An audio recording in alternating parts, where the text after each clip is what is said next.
මීට අවුරුදු දෙකකට ඉස්සෙල්ලා ජනවාරි මාසේ 11 වෙනිදා මේ දේවස්ථානයේ තිබිලා හෑන්ඩ් ග්‍රෙනේඩ් එකක් හොයාගනු ලැබුවා ඒ දේවස්ථානයේ සේවකයන් පිරිසක් විසින්. ඒ හෑන්ඩ් ග්‍රෙනේඩ් එක පිපුරුවා නම් දේවස්ථානයට හානි වෙනවා විතරක් නෙමෙයි දේවස්ථානයට පැමිණෙන මිනිසුන්ට ජීවිත හානියක් හරි සෑහෙන කාලයකට ඉස්පිරිතාලවල ළඟින්ද සිද්ධ වෙනවා. හොඳ වෙලාවට ඒ ග්‍රෙනේඩ් එක පිපුරුවේ නැහැ. නමුත් මේ ග්‍රෙනේඩ් එක එතන තිබ්බේ කවුද කියන එක පිළිබඳව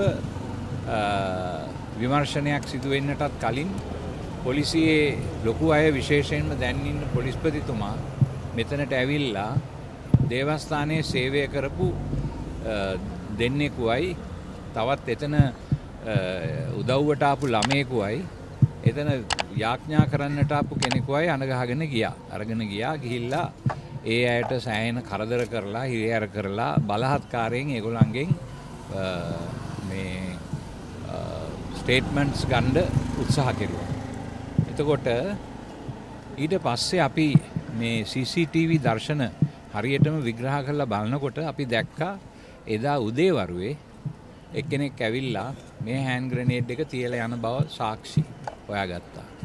ඒව එලිදරව් කෙරුවත් ඒ මිනිස්යාගේ මුහුණ පැහැදිලිවම දකින්නට ලැබුණත් මේ පොලිසිය ඒ පිළිබඳව අදවනතුරු හරියාකාර විමර්ශනයක් සිදු කළේ නැහැ.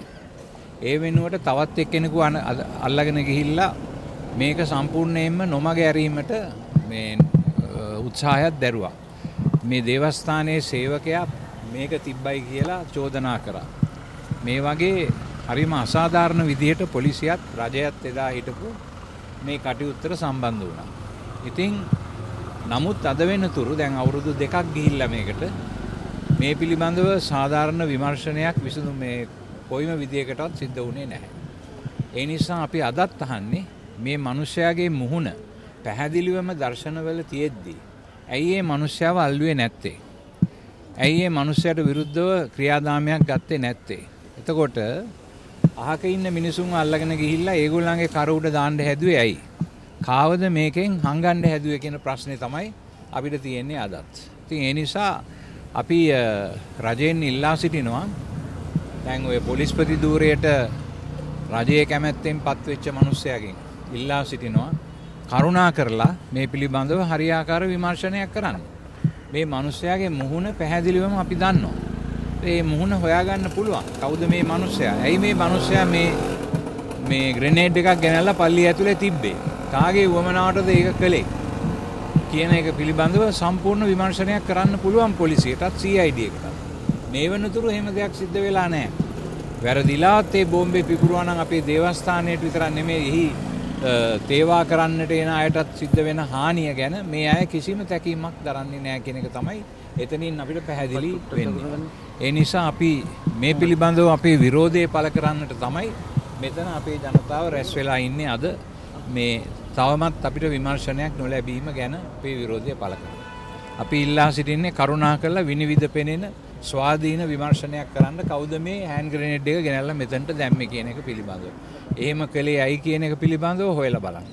හොයලා බලලා ඒ වැරදිකාරයන්ට දඬුවම් කරන්න අදත් ඉඩ තියෙනවා. එහෙම කරන්නේ නැතිව මේවා ඔක්කොම අර අද ලංකාවේ සිද්ධ වෙලා තියෙන දේ ඕකනේ මිනිමැරුම් යට ගහනවා. දැන් ලසන්ත වික්‍රමතුංග මහත්මයාගේ මරණය ගැන සාධාරණ විමර්ශනයක් සිදු වෙලා නැහැ.